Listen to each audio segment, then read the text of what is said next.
जितना सीट निकल रहा है उसका आधा सीट भी नहीं भर रहा है।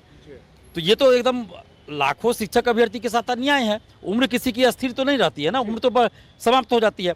TRE 1 TRE 2 में क्या हुआ, एक अभ्यर्थी का 2-3 जगह रिजल्ट दिया गया, यानी मल्टीपल रिजल्ट, उसके वजह से हज़ारों सीट खाली रह गया।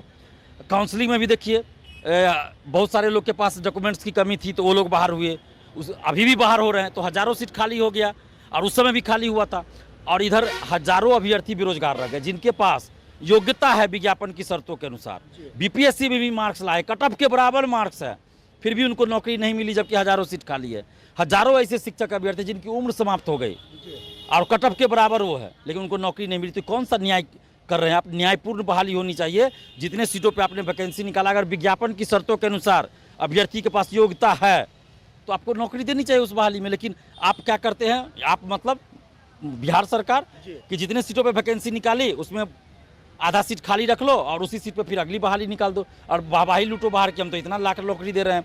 तो ये जो जादूगरी चल रहा है ना, ये सबको पता चल रहा है।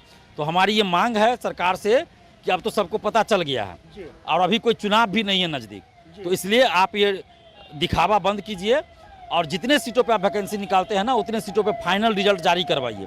तो इसमें आपको ज़्यादा श्रेय मिलेगा, अभ्यर्थी आपको ज़्यादा पसंद करेंगे।